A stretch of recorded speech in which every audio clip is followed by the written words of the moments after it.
everybody has access to functional medicine. Not everybody has the funds. Like, I understand that and I get that, which is why we try to share as much education as we can to just teach parents, hey, there's some healthy steps, but the best thing that you can do is just protect the four walls of your home. And that is always my take home with our parents is, your diet is 100% on you. You can make sure that your air quality is good. You can make sure that you're not using, harsh toxins or cleaners or products, soap, shampoos, detergents. Welcome to Functional Moms Podcast, lifestyle medicine for women over 40. Let's age on our own terms.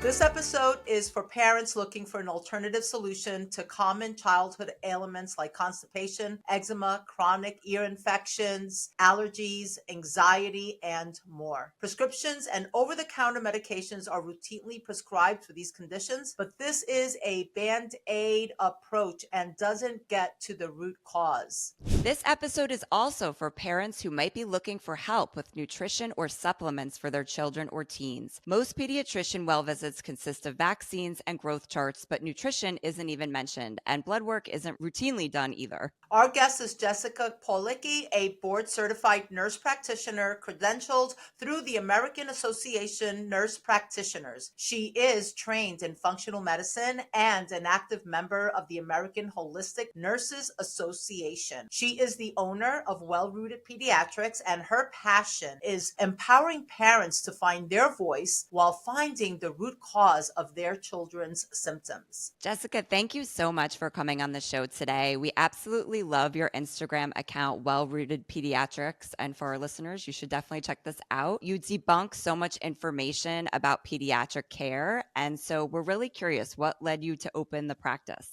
Yeah, thank you so much for having me. I'm super excited to talk with you ladies and get some more knowledge and education out there. The journey is definitely very large, and there wasn't one thing that led me to opening the practice, but many things. I think the statements start with your own children. So, going through and having my own child and seeing where I wasn't getting, the help through wellness visits, I was asking the questions and was being turned down, was told I had to do things that wasn't my gut was telling me, was a big part of that. When I started as a nurse practitioner, I started in conventional pediatrics. So meaning I worked in an office where we were insurance driven, medication driven. There was no alternative or holistic options. So I quickly had to learn how to adapt through that and find my way through the path of those children. And what I was finding was that these kids were getting sicker by the day. What we were doing wasn't helping. The food allergies were increasing. The febrile seizures were increasing. And to me, I'm thinking, if this is the generation of our future, then we're doing it wrong. And these kids deserve better. So again, through the eyes of my own children, I just kept digging and digging and digging and started to find natural solutions and realized, okay, if there's a natural solution for reflux, or if I'm finding natural solutions or learning about lip and tongue ties, for an example, there has to be a deeper root to all of this. So it was just this large hole that I kept digging and stirred all of that up, which led me to my journey of giving parents 100% hope and empowerment and finding the root cause. That is so awesome. You say you provide parent-led care. What this means? Yeah. So I think most times when you go to the pediatrician or a doctor or a provider or family practice or wherever you're going, you're kind of just told, like,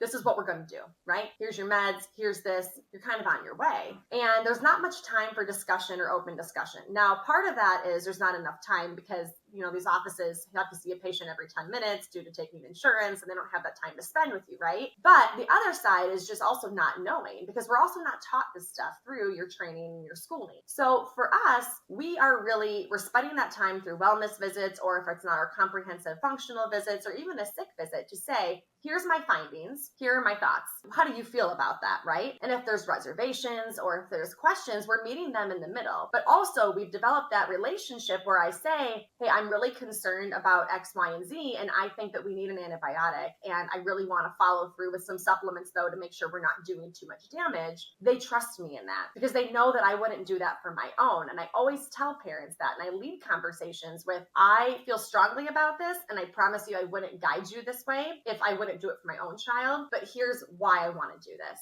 And it needs to be that way. Like, this is we work for the parents, right? So like the parents are the ones driving this ship, and not always do parents know. And I know there's so many people that will troll on the accounts and say that, oh, well, you're not a doctor, or these parents don't know, or they didn't know, whatever. That means nothing. It means listening to the parent and guiding through them and making them comfortable with their decisions, because in the end of the day, they're the ones that are going to have to deal with the side effects or the guilt or the not knowing if we don't give them that informed consent on both sides. So we are just empowering and encouraging parents to understand, hey, the eczema is not normal. While it's common, we can find other ways. And here's how I would actually go about doing that. I had one yesterday. There was just a wellness visit, and they had been dealing on and off with constipation for 7 years. And when it comes with a vengeance, and they use Miralax. And mom recently learned about Miralax and decided to kind of like start to not use that and find some alternatives through our Instagram page. But then I said, here's why I would look into this deeper, and here's the testing that I would recommend. And she was blown away. She's like, nobody has ever discussed that with us or given us an option to see what the microbiome is doing, or if we have an overgrowth of bacteria, or whatever the story may be through that. So again, just educating and giving them options, parents will be more led to want to find the root cause if they know that there's another way. Yeah, that's huge, because as a parent, it can be intimidating going into a pediatrician's office. Obviously, they have the medical degree, but at the end of the day, you do know your kid. Obviously, you're spending all the time with your kid, and sometimes you're afraid to kind of listen to your gut, or, you feel like maybe the information is coming one way. It's not like a two-way situation. They're kind of like, no, it's constipation. Miralax is the solution. Here you go, and they're not too concerned about the root cause. So you start to really question yourself. So I think this is massive that you're empowering the patients to be a part of the conversation. The parents are part of the conversation, because that can be really challenging for people. So going a little further on the constipation thing, because that is such a common thing, and Miralax is traditionally the solution from conventional pediatrics, I guess, what are the concerns about being on Miralax for a long period of time? So Miralax first off, it works based off of fluid. So, it pulls all that water, if you will, right into the colon to help stimulate and, utilize into a bowel movement. But what happens is if somebody is constantly having to take something, that natural peristalsis, or that natural movement of the colon, kind of stops. So as soon as people stop the Miralax, their symptoms tend to come back. And they're always like, I don't understand. Well, the body kind of forgets what it's doing. It's like a falsifying motion, right? So when we're giving that, it just doesn't know where to go with it. So with that, then also you have different ingredients, and you have all these disclaimers that have come out through Miralax that have stated more like emotional and like neuropsychiatric states or behavioral changes. So when that really started to become prevalent and the black box warning was added to that, there's all these different groups now. There's a whole group on Facebook. It's like a Miralax parent support group of all these kids that have gone through some major emotional and neuropsychiatric states, all related to a medication that is just being used, constipation. So there's so many ways that we can figure out, number one, why, but also alternatives to get them to go if we need to do that, because that's still very important. We don't just keep the kids constipated until we figure it out, but Miralax is just not the answer in our practice. Okay. And so I guess what would be more of a root cause then approach to constipation? Yeah, and I wish there was just one answer. There's definitely not. So it can go from, food issues, food sensitivities, food allergies, celiac disease, right? And not every kid's going to present with like being super, super low weight and having severe stomach pain to be diagnosed with an autoimmune disease. So we look into that stuff. But then we do a very comprehensive stool test on almost every kid that has a constipation issue. I don't believe that a child should have to wait for all these different things and let's like a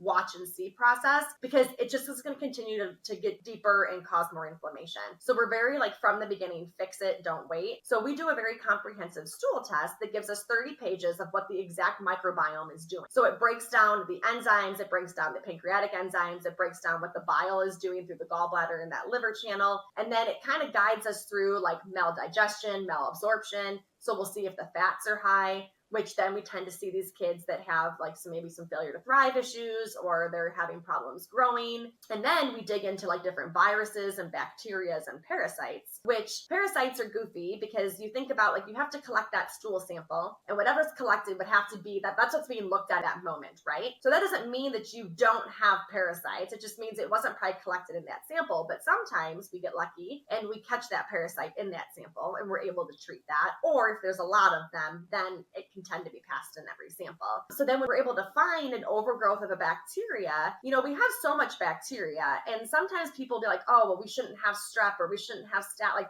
the stuff should be present, but it shouldn't be overgrown, right? So when we call that dysbiosis or that imbalance of bacteria, we need to stabilize that. So sometimes we have to use different supplements and herbals to kill that bacteria and help sustain to allow that even keel microbiome. We look for zonulin markers. So we're looking for leaky gut or intestinal permeability, where there's like holes in the gut, right? So those junctions aren't tight anymore. They're more spread apart. So everything is just kind of going into the bloodstream, causing that autoimmune response or that inflammatory response. So it guides us as to where to start, but like what's driving what? If you have intestinal permeability or this inflammation in this leaky gut, then is the bacteria that's overgrown causing that, or the parasites causing that? You can't just like take supplements for leaky gut and not find why. And I think that's the part that kind of frustrates me, but then I also value parents trying to find their own answers through Instagram and TikTok and all that too, because they don't have anywhere else to go. But there's so many people just selling supplements and recommending these protocols when really it's like they're wasting time and money because you're kind of just scratching the surface with it. Yeah. So this sounds like it's a very individual case by case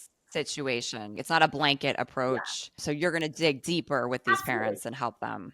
Exactly. And certain supplements will help, like you said, maybe they'll relieve some symptoms and get that child to not be miserable, but there's so much more that goes into that. And, I just encourage parents to like just keep digging for that and finding those solutions.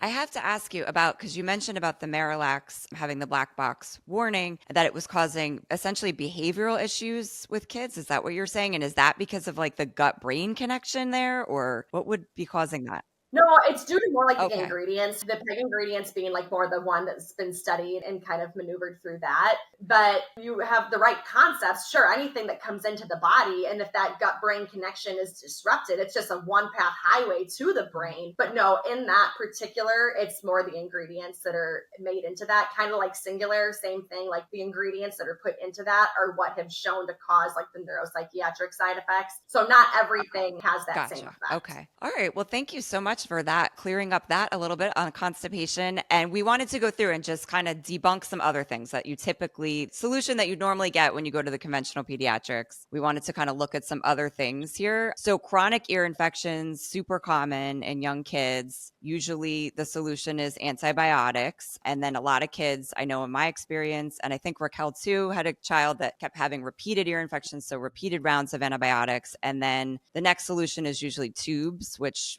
thankfully I didn't have to go that far with my kid, but like that's usually the path that people end up on. So what are some things that people could do to get to the root cause of that?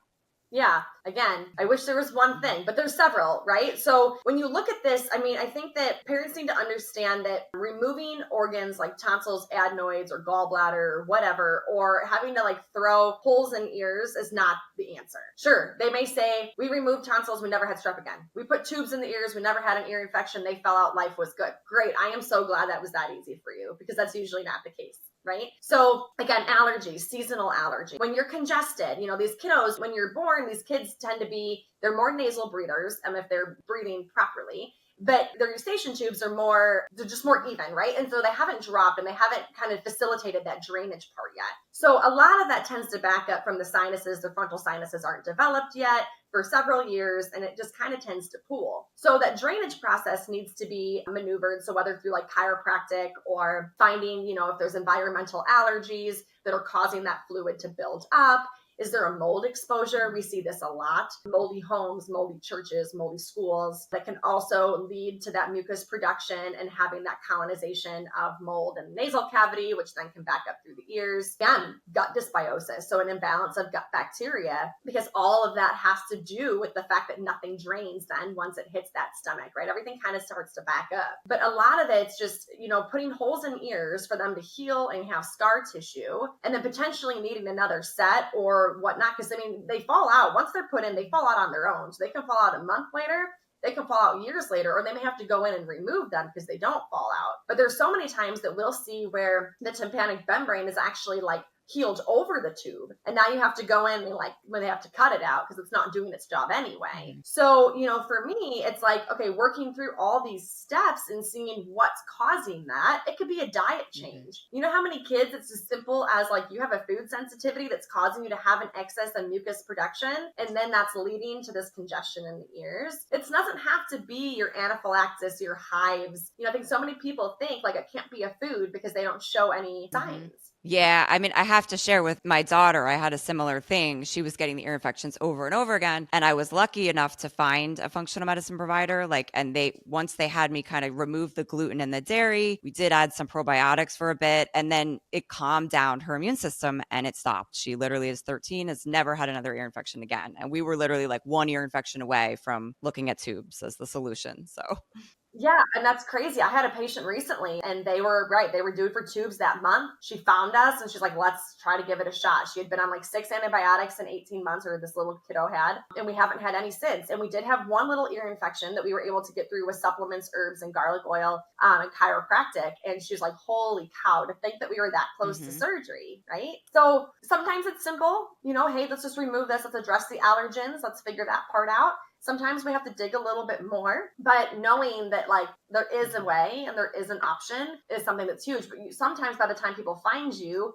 they already have hearing loss and they're already struggling. So we do have to do a risk benefit. We're not negligent. We're not saying like, oh, let's just continue to do this and take your child's hearing for granted. There's a time and a place where it's like, hey, learn more, do better. Let's just fix their body going forward. Right. So there's no shame in that game. It's just a matter of like just educating and getting that out there. Absolutely. And so you touched a little bit about eczema. Can you go into that a little bit more? Because I know that's a really common thing that like we see with kids all the time.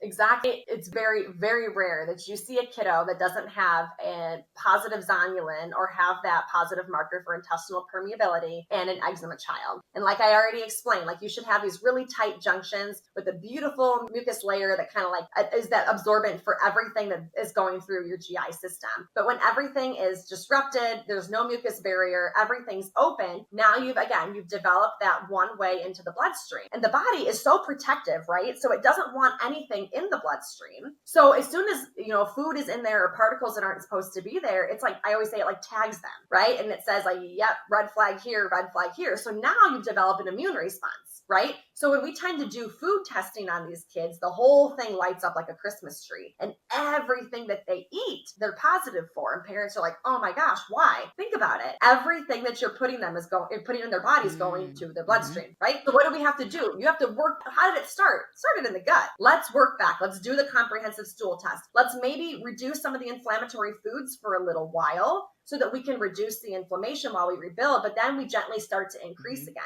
Sometimes these kids have, an overgrowth of bacteria on the skin that we really have to address through like different swabs and scrapings in the office and kind of test that through the lab, because sometimes it's more isolated to that. And then another big component that we see is mold. We see a ton of kids in eczema and mold. And again, they may not have all these other symptoms. And what families don't understand sometimes is it doesn't have to be every single family member, because everybody will always say, well, we're fine, or my other kids are fine. Genetics are goofy, and everybody's got a different pathway.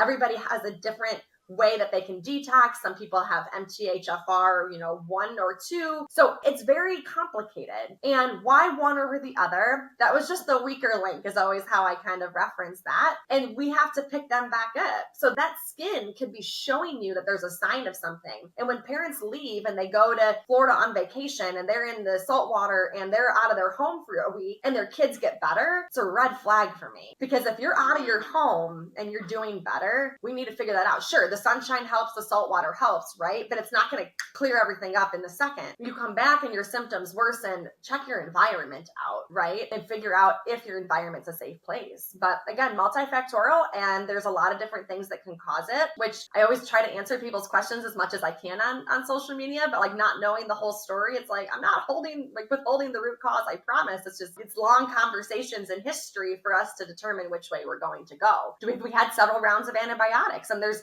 just no good bacteria left in the microbiome. So everything is so weak that it's just all that bacteria seeps out to the skin. So it's really like a warning sign, the eczema. It is. And you'll have your parents be super frustrated.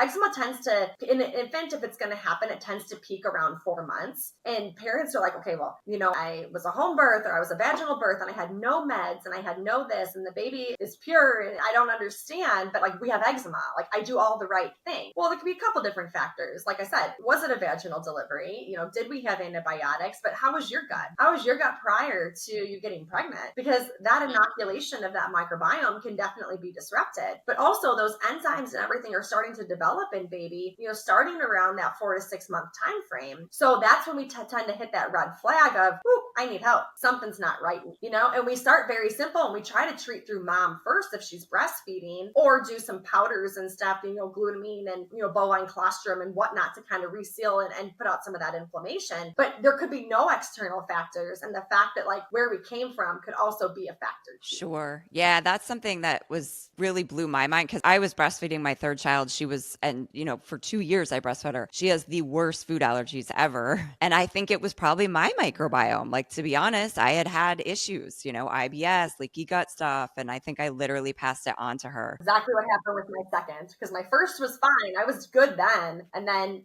something shifted between my first and my second with my own gut health. Yeah, here we are. Now I'm still fixing them to this day. So Okay. Right. Yes. I know my daughter has made great strides, but she still does have a few food allergies left. And so really interesting stuff, something that's not talked about at all, that a mother's microbiome could affect their children and all that. This is like very new, I think. Yeah, well, and you just said a few allergies left. Like that's something that we see is like when we're fixing this stuff, like we're repeating these labs and we're testing those markers and we see them go down. And so parents like, well, you can't reverse this stuff. Like, if I have a kid who's anaphylaxis to peanuts, I'm not going to make this kid try peanuts. Okay. But if we're like eating all of these things and they're coming up as an IgE or an allergy response in the blood, then yes, we go through healing and we repeat and then we gently start to introduce, because there is a way to reverse that stuff. You're not just stuck with it. Which is so hopeful and so exciting because there are so many parents that are so desperate to really get to the bottom of things. So it's amazing what you're doing. So we did want to ask you also about ADHD is super common, and mostly the conventional route is to just do medications, but like, are there other ways people can look for that? Absolutely. Diet is huge. And the amount of people that still say, and this is nothing on parents, it's just really not knowing that their child eats well. And then we get these food logs and we kind of see what they don't. School, unfortunately, is not setting these kids up for success with their breakfasts and their lunches and their snacks and their, they can't bring fresh whatever, but they can have goldfish. And it's like, I'm so confused, Seriously.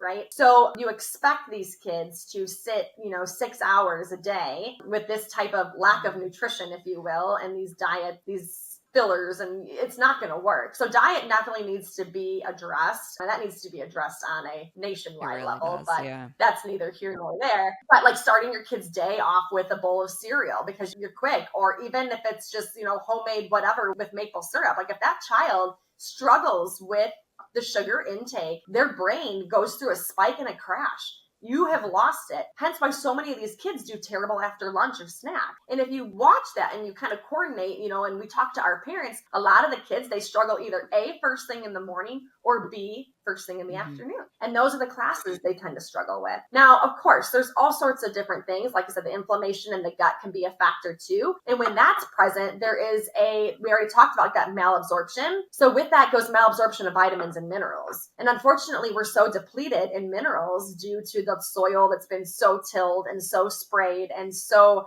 altered in the country with our vegetables and our fruits, that also makes it more challenging. So we're looking at micronutrients in these kids, and we're testing to ensure that we're not deficient in copper or zinc or vitamin A or B6, because these are all so important. And lately, the amount of kids that are deficient in B2 it's like I'm having kids that are coming up as a zero. And so it's like, all right, if we can fix these little gaps, right? So like addressing supplements is something that we're always talking about, because if you can be perfect in your diet, but unfortunately, if your diet's not doing the work for you because everything is depleted, like sometimes we do need to fill in those gaps, right? So we look at those micronutrients, but also with ADHD can come like impulsivity or like behavioral challenges or like OCD type behaviors or even gross motor tics, and lead to more of that. So we're looking at bacteria and viruses like Epstein-Barr, mycoplasma, strep, kind of like, use the term PANS or pandas. All of that kind of goes hand in hand. So where did it start and where is it now ended, right? And we kind of just work through all of the middle. Was it an abrupt change?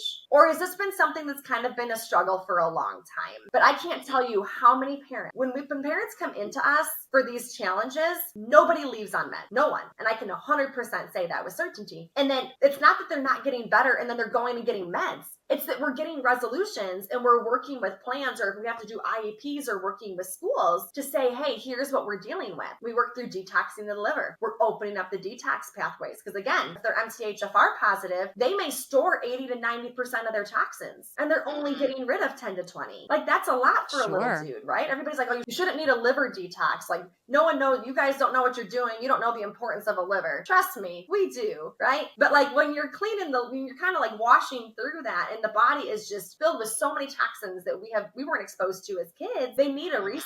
And then we build the nutrients back up and we're addressing the diet and we work with our nutritionist. And then these kids within 6 weeks, they have improvements. And the best is we always tell parents, like, don't go to the school and say you're doing all this stuff. Let them come to you and say, what did you do? And that happens all the time, where parents will email us and say, hey, what med did you start so-and-so on? Because they're completely different. And I'm like, yes, like we did it, right? Because it's like they deserve so much more than that. And I've seen it with my own. If they're at sports or they're out with whatever and they had something, holy Colito, it's like they're completely disconnected with their body. Like we don't do it at home, but I'm also like not the person that's like gonna put them in a corner and isolate them from their softball team or whatever, right? But it's making those educated decisions and know, like, you may not feel well afterwards. And my 10-year-old now, she won't take that. She won't do the red whatever. She doesn't want to feel that way. She would just give me the water. I don't want it to alter my brain. My 8-year-old, he's a boy. He's like, give me all the things. If it's put in front of him, he's like, yeah, I don't care what you say. Like, this just all sounds like a great idea. So it's education through that too, because a lot of these kids in these families have to relearn. Like, I didn't grow up that way. Like, I had to relearn the entire diet thing, reading labels. Like, that was never a thing, right? So empowerment, education, and knowing, like, changing it from the beginning. But there's many different ways that can affect your focus, and it just depends on what's driving it sounds like there's so many ways, but very hopeful because there's so many things that you can work on to improve symptoms. I do want to circle back just when you mentioned you're seeing so many kids low on the B2, I think it was. I'm just curious, like, what you think that would be the reason for that, and then also what are the symptoms, like if you are low in that? Would it be the focus or? Yeah, that tends to be a big thing. Again, with the B2, the zinc and the copper are the biggest things that we see, and there's so many published studies even on the zinc copper ratio that you guys can even look up yourself, or even viewers as well, and just kind of explaining that, if I always say, look at it all as a piece of a puzzle. If that piece is missing and you can't find that piece, the puzzle's not complete, right? It's going to look pretty good. Like, you're going to get an idea of what the picture looks like and what that puzzle's supposed to be, but that one piece is still gone. So it's a matter of like focusing on that. Like, I wish I knew exactly why those minerals are completely missing, because it's interesting. It tends to be the same ones. I just think that we're not getting enough of it in our diet. There's still so many processed foods and it's not helping. And even if you're doing fruits and veggies, like, these kids are not, they don't know their capacities. They don't know how much they're supposed to be getting. So they're going to have a bite or two of the broccoli. Like, that's still not enough for your whole daily intake, right? So again, those multivitamins and multiminerals, and especially the right types that are methylated, they're not filled with dyes and fillers and corn syrups, and we don't like gummies. Gummies should be banned. But like all of that, it's like, then we can kind of fill in those gaps using trace minerals, like really focusing. So many people are filtering their water. Yes, yeah. And the filters are taking out all of that. But where are you replacing your minerals? Most people aren't. No, good point. Yeah. That's definitely not something that's recommended to do. So that's good to know. Okay. No, not. All right. And then for the supplements, yes, that can be a very tricky too. Are there certain, I guess people can come to you to get recommendations, because a lot of children's vitamins, to your point, like the gummies, there's probably little nutrition in there and a lot of sugar, like for the most part. Yeah. Yeah, they try to get them to taste, and then parents will say like, well, they don't taste good. Well, I mean, they're not loaded with sugar. So like, let's make it an acquired thing, right? And let's figure out how we can be creative. One thing that I recommend, and I talk about this on every podcast that I record, is to teach your child to swallow supplements young. So like, I taught mine at the age of 3. I highly recommend it because so many things can be taken via capsule that are a healthier alternative than all the kid-friendly syrups and gummies and all of that. But regardless, capsules can still be open too. So like my kids and me, we take Mitocore, which is from Orthomolecular. It's more of the mitochondrial support. You definitely have your anti-inflammatory support, and you have your minerals and your vitamins as well. And like for an adult, it's 4 capsules, but like you can obviously alter that based on the size of the child. And you can open those things up and put it in a smoothie or applesauce or whatever works for you, right? There are liquids as well. Like Mary Ruth's Organics does have some liquids. Again, like they're sweeter, but they're still a quality brand when it comes to just being reputation and having like the methylation and stuff in there too, and not getting like folic acid and non-methylated B vitamins. So there definitely are alternatives, but yes, we take each case individually based on what we can handle. If it's a sensory kiddo or if it's not, right, what's realistic to get something in them. They're not probably going to take a capsule that's opened. So a lot of factors. And then, so we wanted to ask you also about environmental allergies. Benadryl, Zyrtec, Claritin are typically recommended. Are there other solutions for those? Absolutely. We do a lot of what we call sublingual immunotherapy or slit therapy, where it's a desensitization of allergens. So we formulate a compound through a compounding pharmacy that we work with that takes these allergens and dilutes them to whatever power based on what we're seeing or what the lab values look like. It's like an algorithm that we follow. So based off of that, we put these allergens in this dropper bottle, and then parents can give a drop or a pump underneath their tongue 1 to 3 times a day to help their body desensitize against its immune response. So it's those particular allergens. So that's step 1 that we really follow. Step 2 would be addressing your air quality. So making sure that you don't have mold, making sure that you have a nice ventilated area, your carpet's not nasty. Dust is huge. I mean, we all think we dust, or maybe we don't because we all hate it, but there's so much dust, ceiling fans, etc. So an air doctor, like I swear by air doctors. I've had other brands before, and they do not take up as much this junk as an air doctor does. So they have small units you can put in the kids' rooms or bigger ones for your home. But addressing the air quality is huge for me. And then addressing symptoms, right? Is there a time and a place for Benadryl? Absolutely. If your child's having hives or having a reaction, if they need an EpiPen, like all of that is life-saving, and we definitely need to remember that. But if it's just like, hey, my kid gets itchy eyes, we got runny nose, we got this tickle cough at night, every morning they wake up, there's things we can do for that. One of my favorites is DHIS, and it's from Orthomolecular as well. So they have capsules and they have chewables, but it's stinging nettle, bromelain, quercetin, NAC, vitamin C, all supporting that immune response and that cell-mediated IgE response or that allergen. And it makes a huge difference. So like I live in the middle of nowhere. I'm surrounded by so many grasses, trees, farms. And this year it was a rough start, taking the DHIS 2 in the morning and 2 at night for the last couple weeks, but have no symptoms. Right? So it's interesting. It's like you don't kind of build up because you're still supporting the vitamin part. So you're not building up a tolerance. I mean, I grew up on Zyrtec, and then the Zyrtec stops working, you go to Allegra, and that stops working and you go to Claritin, right? Because what is that doing? It's an antihistamine. So you're developing a histamine response, which is like an allergy response, whether that looks like eyes, nose, cough, itching, whatever. You take this antihistamine that blocks it. So it's like taking Tylenol when you have a headache. It blocks that pain receptor, right? So it's doing the same thing as that histamine. So it's blocking it. So then when you actually come off of it, there is actually a withdrawal of an antihistamine that nobody talks about. And you will develop severe itching for like 2 weeks. But then when people come off of it, they start itching. They think, what?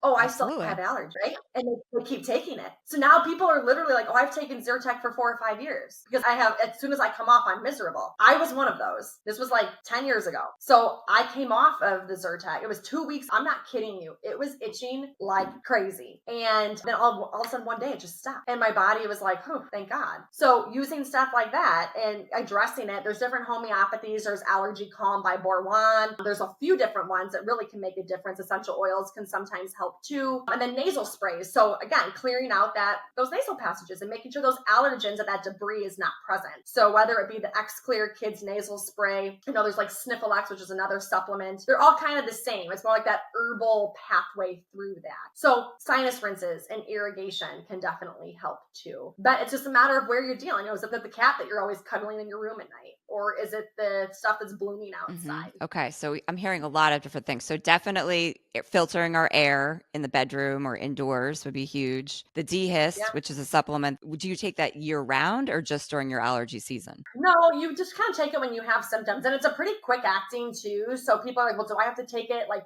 going into spring season? No, I would give the body a chance and see what it wants to do. And you can, since it being supplement, you can definitely increase your dosing. So some will start at 1 a day and then kind of increase as needed. If it's more morning symptoms, I advise taking it at night to kind of let it kick in for the morning. But DHIST is a very common one that we use a lot in the office, and it works really, really well. Great. Okay. And then something to be aware of is that you're almost kind of describing a rebound effect with the antihistamines, which that is new Yes. to me. I had no idea that that was possible, that happens. It is possible. It is awful. And with rebound effects too, a lot of people and allergists will recommend Flonase. Yes, I hear that a lot. For kids because they have irritation. If you just grab a Flonase box in the store and you look at the back, one of the side effects of it can stunt your growth. So it's not supposed to be used for more than 7 days. It is a nasal steroid, right? You're not supposed to use it for more than 7 days. Think about it. Your nose is connected to your brain. Like, let's be honest here. So like everything, I don't think that sometimes we would walk through all these steps and realize like what's connected to what. Like, it's not just isolated to your nose. So again, so many people use it for more than 7 days though. And when you go to allergists and you go to these, different providers, they're just like, oh, just take Flonase during your allergies. Now very thin nasal passages that tend to bleed. We have recurrent nosebleeds and Wow. so Okay. Thank you for telling us all this stuff that we don't know, that we think it's no big deal, oh, just take your Zyrtec and your Flonase and you're good. So yeah, this is very, it's very totally. helpful. So we also have to ask about fevers and teething and how Tylenol and Motrin are usually the go-tos for that. What are concerns there with that? Yeah, there's a time and a place for medication, and it's not that I'm anti whatever. It's just if it has a side effect, then I would rather not use it, and that's kind of how we work in our home. And so for us, it's just working through the child. Every child's different. Some kids are terrible teethers, and they will scream uncontrollably no matter what you do. Now, do I believe that's normal? No, I still think maybe there's a nervous system response. We should probably get adjusted. We should probably have a pediatric chiro, make sure everything is doing what it needs to do there. But there's different things that we can do. Camellia is one of my favorites, which is a homeopathic liquid. Works really, really well. People will sit in shame and say there's no published studies around amber teething necklaces. They were the best thing that ever happened to my children. And that goes back to like caveman days. Like, how do people think that like rocks and stones were found just for fun? Like, no, when people were in caves, like they were better than when they were on the outside. Interesting, right? Yeah. So many different things that can kind of evolve through that. But going into different herbs, going through different homeopathies, Earthly has a really awesome teething liquid that's all herbal that we tend to recommend a lot. And then just kind of comfort through that, comfort care, and wearing the child and, making sure that they're comfortable through that process too. But again, everybody's different. And same goes with fevers. If your child's miserable, they're not sleeping, they're struggling with night, they're restless, like they're moaning. Okay, well, you've tried all of the things already. The goal is not to let the child suffer, right? We don't recommend Tylenol. We recommend ibuprofen, first off. And now we've had a guest recently tell us that Tylenol is very tough on the liver, that it's a pleats glutathione. So she was not a fan of that. But is that sort of why, or is there other reasons? I don't recommend Tylenol at all. The only downfall is that you can't use ibuprofen till over 6 months of age.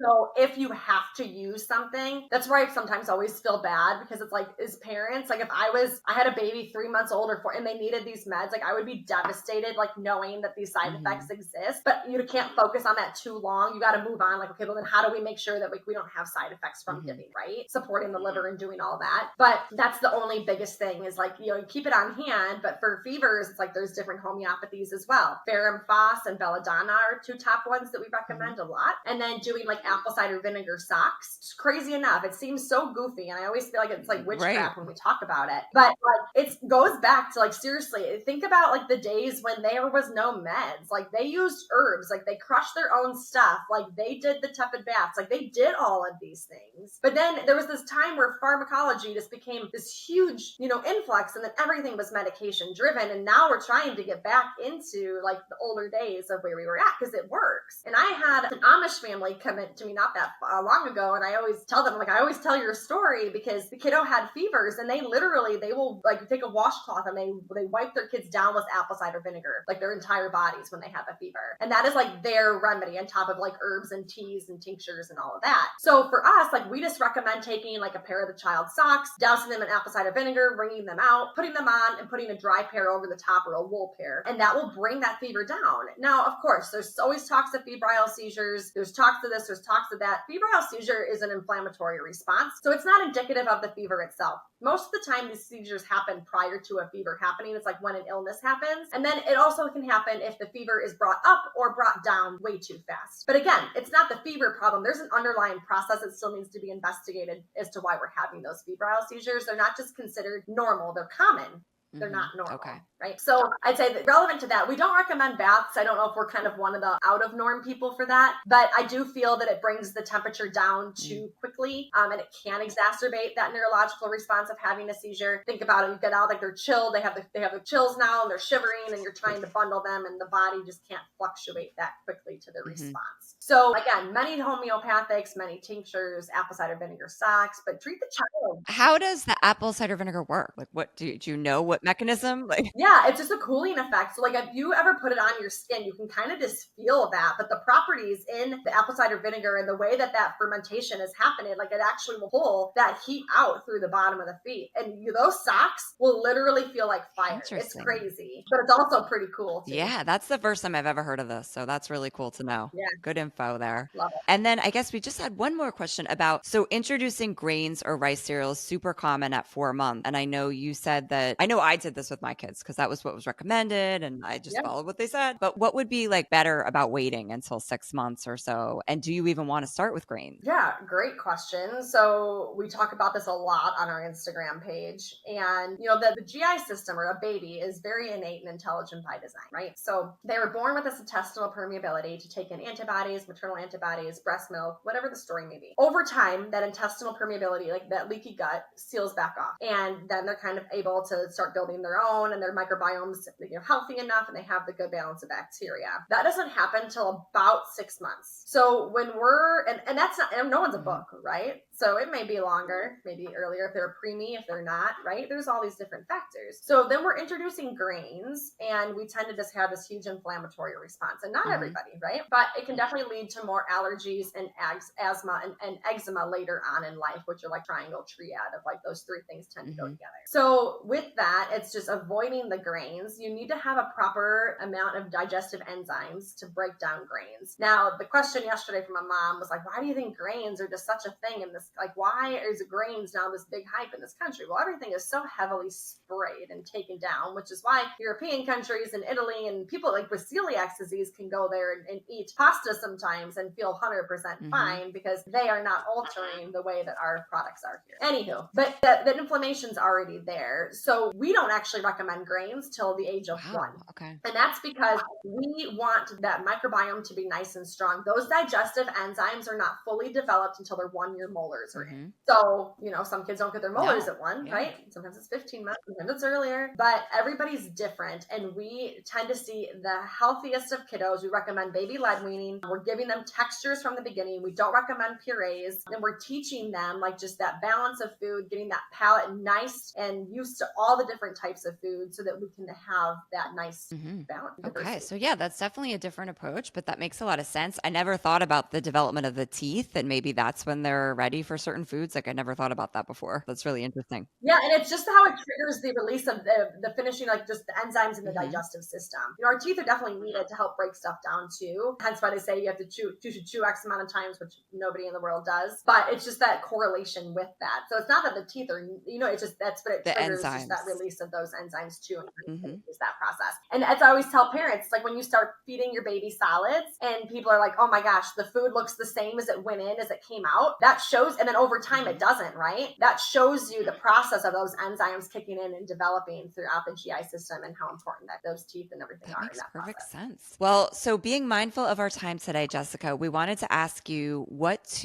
are 2 simple things parents can do today to feel empowered when it comes to their kids' healthcare? Yeah, I think that just never give up. If something doesn't feel right, don't let somebody tell you that you're wrong. I think that happens so many times where it's just like you're not the medical professional and you don't want to make the decision for your child or the wrong decision for your child, I guess I should say. So just continue to fight for what you feel is right, but also don't try to reinvent the wheel. Not everybody has access to functional medicine. Not everybody has the funds. Like, I understand that and I get that, which is why we try to share as much education as we can to just teach parents, hey, there's some healthy steps, but the best thing that you can do is just protect the four walls of your home. And that is always my take home with our parents is, your diet is 100% on you. You can make sure that your air quality is good. You can make sure that you're not using, harsh toxins or cleaners or products, soap, shampoos, detergents. All of that is in your control. Everything else on the outside, once you walk outside your home, is not in your control always. The air, the toxins, the, planes, and we won't even get into that. But it's just a lot of stuff, right? So control the four walls of your home. That's the best thing that you can do for your child. That's great advice. Because it does get overwhelming. People are just like, where do I even start? So I like that just,